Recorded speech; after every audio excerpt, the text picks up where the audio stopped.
목회자가 말씀을 열심히 준비하고자 했으나 때로는 부족하고 아쉬울 때가 있습니다. 그럴 때에는 모든 것을 내려놓고 겸손히 기도를 하게 됩니다. 오늘 목회자의 소명, 그리스도인의 소명에 대해서 이야기를 하고자 합니다.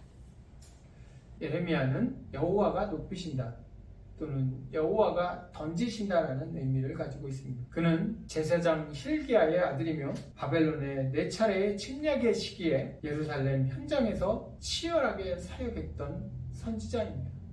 그래서 눈물의 선지자라고도 합니다. 예레미야가 선지자 소명을 받은 것은 유다의 16대 왕 요시야 때입니다. 그리고 무깃도에서 요시야 왕이 전사하고 또 바벨론의 지속적인 침략과 예루살렘이 함락하여 완전히 멸망한 때 시드기야 11년까지 약 40년간 활동을 하였습니다.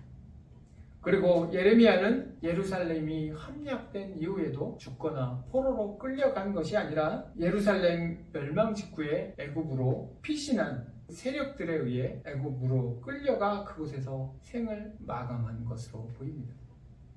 예레미야는 유다의 멸망 당시에 그 시대적 상황이나 환경은 주변 국가의 군사적 열세나 국제 질서의 변동으로 인한 세상적인 그 힘의 원리로 보지 않고 이스라엘 유다 민족이 여호와 하나님을 떠나 범죄한 것에 대한 하나님의 심판임을 알고 여호와의 은혜에 의한 회복의 약속을 믿고 그 말씀을 예언한 선지자라고 할 수 있습니다.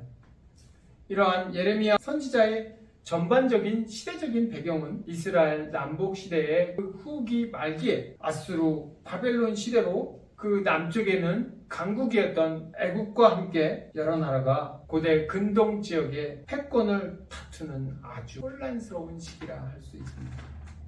이러한 시대에 여호와 하나님께서는 예레미야를 통해 이스라엘 백성에 대한 심판과 구원을 말씀하셨고 주변의 이러한 열강들을 통하여 이를 실현해 나간 것입니다. 예레미야 선지자는 이러한 격동의 시기에 여호와의 심판으로 인한 유다의 멸망에 대한 말씀을 거부하며 오히려 자신을 핍박하며 따돌림과 원망과 저주하는 고통까지 감당한 선지자라 할 수 있습니다. 오늘 말씀은 예레미야 선지자가 소명을 받은 사실에 대해서 이야기하고 있습니다. 가끔 내가 아는 사람이나 목사님들이 어떻게 해서 목회를 하였는지 묻습니다. 늦은 나이에 어떻게 목회를 하게 되었습니까? 그럴 때 나는 대답합니다. 나를 여기까지 이끄신 하나님의 은혜와 지난날에 대한 성찰로 인해 나는 하나님의 말씀과 은혜를 전하고자 하는 목회자가 되었음을 고백합니다. 내가 목회자가 되고자 한 것은 나의 의지보다는 나를 이끄신 하나님의 은혜를 체험하고 그 믿음과 확신으로 서게 된 것입니다. 참된 그리스도인이라면 지금까지 나를 이끄신 하나님의 은혜를 깨닫고 믿음과 확신에 서서 나아가시기 바랍니다. 내가 너를 모태에 짓기 전에 너를 알았고 내가 배에서 나오기 전에 너를 성별하였고 너를 여러 나라의 선지자로 세웠노라. 하나님께서는 예레미야를 선지자로 세우면서 그와 함께 하시고 지켜주시고 능력 주실 것을 약속하셨고 정확하게 인도하심을 믿으시기 바랍니다. 오늘 말씀 4절을 보면 예레미야 선지자의 소명을 다루고 있습니다. 여호와의 말씀이 내게 임하니라. 말씀이 예레미야에게 임하시어 그에게 선지자의 소명을 말하고 예레미야가 나는 아이라 말할 줄 알지 못하나이다 라고 자신의 부족함을 말하고 겸손히 소명을 거부했을 때에도 여호와의 능력과 명령으로 하나님께서 동행하실 것을 말하시고 하나님께서 구원하실 것을 말씀하시며 선지자의 소명을 받아들일 것을 말씀하십니다. 하나님은 예레미야에게 너는 아이라 말하지 말고 내가 너를 누구에게든지 너는 가며 내가 내게 무엇을 명령하든지 너는 말할지어다 라고 명령하십니다. 우리가 소명을 받아 하나님의 사역을 하는 것도 마찬가지입니다. 하나님의 사역은 하나님의 일방적인 주권과 인도하심, 그분의 계획으로 나아감을 아시기 바랍니다.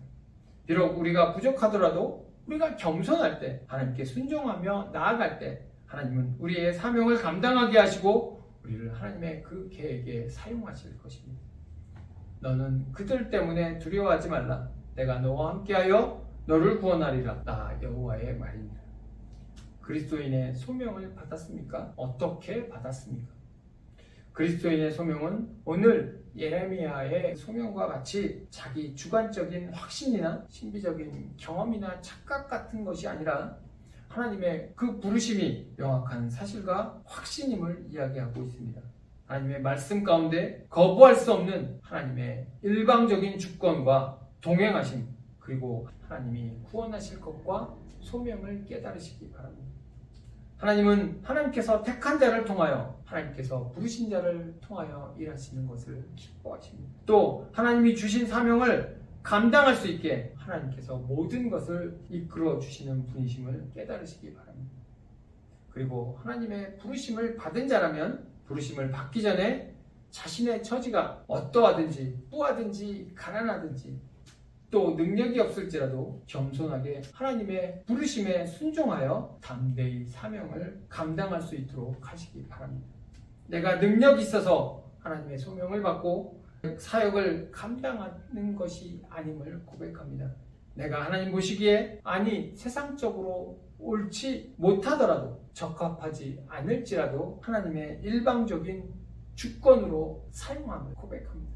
나를 능하게 하신 그리스도 예수 우리 주께 내가 감사함은 나를 충성되이 여겨 내게 직분을 맡기심이니 내가 전에는 비방자요 박해자요 폭행자였으나 도리어 국류를 입은 것은 내가 믿지 아니할 때에 알지 못하고 행하였음이니라.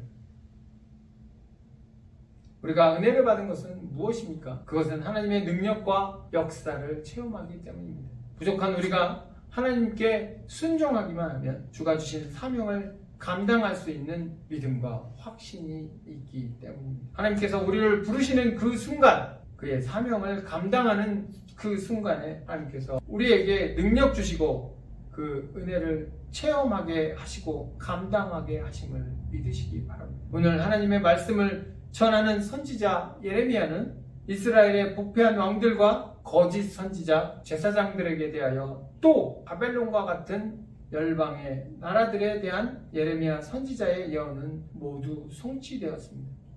또 이스라엘이 멸망하고 다시 회복되고 메시아를 통해 새 언약과 공동체가 세워질 것이라는 그 예언 또한 성취되었습니다. 우리는 하나님 앞에 말씀을 증거하고 선포하는 자임을 믿음으로 감사함으로 받아들이고 감당해 나아가시기 바랍니다. 하나님의 말씀에 서 있을 때 하나님께 순종하며 사명을 감당하며 나아갈 때 세상의 영광이 아닌 하나님의 뜻이 이루어지고 하나님께서 부르신 우리와 함께 하셔야 할 것입니다.